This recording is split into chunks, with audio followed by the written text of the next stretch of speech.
జగన్మోహన్ రెడ్డికి అల్జిమర్స్ వ్యాధితో బాధపడుతున్నాడేమో అని మాకు పెద్ద అనుమానంగా ఉంది. ఆయనకి మతిమరుపు అన్న ఉందేమో అని డాక్టర్లకు చూపించుకోవాలని, వాళ్ళ కుటుంబ సభ్యులను కూడా వాళ్ళతో ఆయనతో ఉన్న ఎవరైతే ఎమ్మెల్యేలు కావచ్చు వాళ్ళ పార్టీ నేతలకి మేము ఒకటే చెప్తాం, ఆయన్ని తొందరగా డాక్టర్ దగ్గరికి తీసుకెళ్ళండి. ఆయనకి మానసికంగా ఏదో ప్రాబ్లం ఉంది, మతిమరుపు నిట్టుంది. నిన్న విద్యార్థుల పక్షాన నేనున్నాను. విద్యార్థులు తీవ్ర అన్యాయాన్ని ఎదుర్కొంటున్నారు. కళాశాల నుంచి చదువుకునే పరిస్థితి లేకుండా కూలి పని చేసుకునే పరిస్థితి ఉందన్నట్టు ఆయన పేపర్లో వచ్చిన పేపర్ కటింగ్ని లోకేష్ గారికి, ఈ ప్రభుత్వానికి ప్రశ్నిస్తున్నట్టు ఆయన ఒక ట్వీట్ చేయడం జరిగింది. తర్వాత ప్రెస్ నోట్ విడుదల చేయడం జరిగింది. అయ్యా జగన్మోహన్ రెడ్డి, నీకు ఇంకా మేము మాట్లాడితే అది వేరే విధంగా వెళ్తుంది. నీకు అసలు మానవత్వం అనేది ఉందా? నువ్వు మనిషేనా? ఇంక మేము ఇంకా మాట్లాడాల్సి వస్తే మీలాగా మాకు ఎలా పడితే అలా మాట్లాడాలంటే మా ప్రభుత్వం నైజం అది కాదు. కాబట్టి ఒక పద్ధతి ప్రకారం చెప్తున్నాం. అయినా కూడా నీలో మార్పు రావడంలా. సిగ్గు శరం ఉంటే నువ్వే కదా మొన్నటి వరకు, జూన్ వరకు నువ్వే కదా ముఖ్యమంత్రివి. మేలేనే కదా నువ్వు ముఖ్యమంత్రిగా పనిచేసింది. ఇదిగో ఆధారాలు.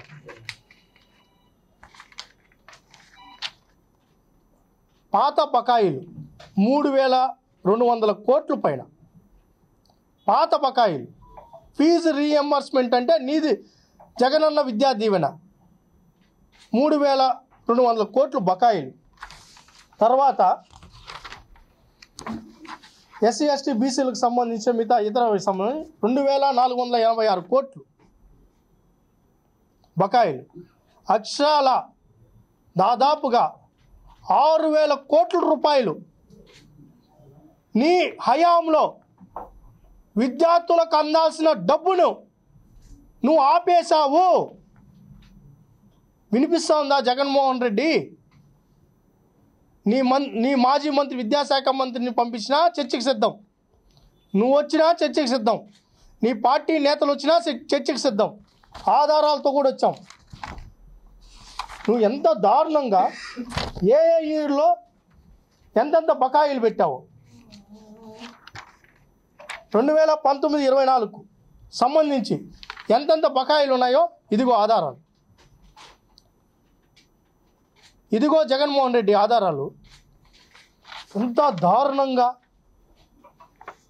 గతంలో నువ్వు 2018లో మొత్తం రాష్ట్రం అంతా తిరిగి 2019లో ఎలా అయినా ముఖ్యమంత్రి అవ్వాలని నువ్వేం మాట్లాడావు?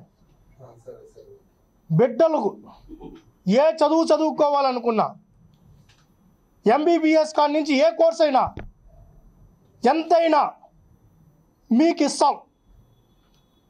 గుండె మీద చేసుకొని జగన్కు ఓటేయండి.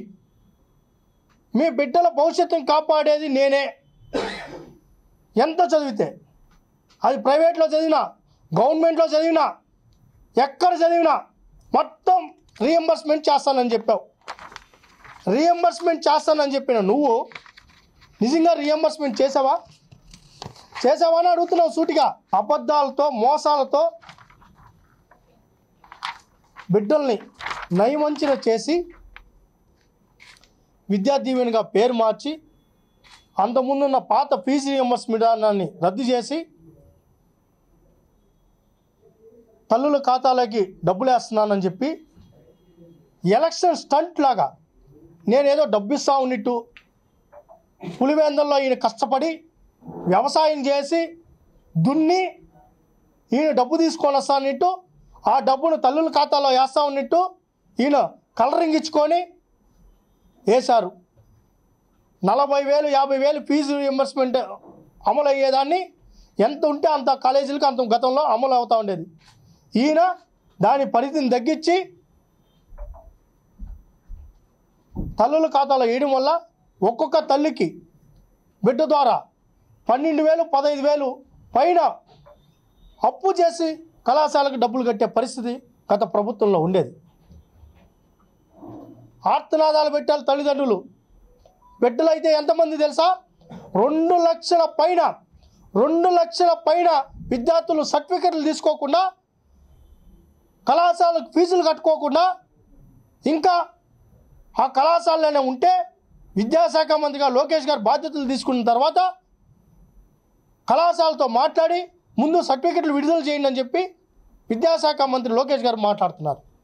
అది నువ్వు చేసిన ఘనకార్యం. వసతి దీవెన పేరుతో 20,000 ఇస్తానని చెప్పావు, అరాకొరా ఇచ్చావు. అరాకొరా ఈయడమే కాకుండా 50,000 60,000 ఇక్కడే ఉన్నారు మీడియా మిత్రులంతా. మీకు బిడ్డలు ఉన్నారు. ప్రైవేట్ స్కూల్లో చదివినా, ఎయిడెడ్ స్కూల్లో చదివినా, ఎక్కడ చదివినా, ఏ కళాశాలలో చదివినా, ఏ యూనివర్సిటీలో చదివినా పూర్తిగా వసతి ఇస్తానని చెప్పింది వాస్తవా కాదా నువ్వు? మరి ఎందుకు ఇలాకపోయావు? 40,000 50,000 హాస్టల్ ఫీజులు ఉంటే నువ్వు ఇచ్చిందంత 20,000 అధికారికంగా. కానీ దాంట్లో కోత ఎంత పెట్టావు? ఎంత దుర్మార్గంగా పాలన చేసి నేను విద్యార్థులంతా 2 సంవత్సరాలు రోడ్డు మీద ఆర్తనాదాలు పెట్టారు. మా సర్టిఫికెట్లు ఇంకా యూనివర్సిటీలోనే ఉన్నాయి, కళాశాలలోనే ఉన్నాయి, డబ్బులు ఎప్పుడు విడుదల చేస్తావు జగన్మోహన్ రెడ్డి అని ప్రశ్నించితే అది మర్చిపోయావా నువ్వు? మర్చిపోయావా జగన్మోహన్ రెడ్డి నువ్వు అంటున్నా? ఈరోజు ఏదో 4 నెలల్లో నీ పేపర్లో ఐటములు రాయిపించి విద్యార్థులు చదువుకునే పరిస్థితి లేదంటావా? నీకు అల్జిమర్ వ్యాధితో బాధపడుతున్నావు. నువ్వు చేసినవన్నీ మర్చిపోయినట్టున్నావు. లేకపోతే జీవితాంతం ప్రతిపక్షంలో ఉన్నాను అనుకున్నావా ఏంటి నువ్వు? మొన్నే కదా నువ్వు అధికారంలో నుంచి దిగిపోయింది. 2023 24 బకాయిలు మర్చిపోయావా నువ్వు అని అడుగుతున్నావు.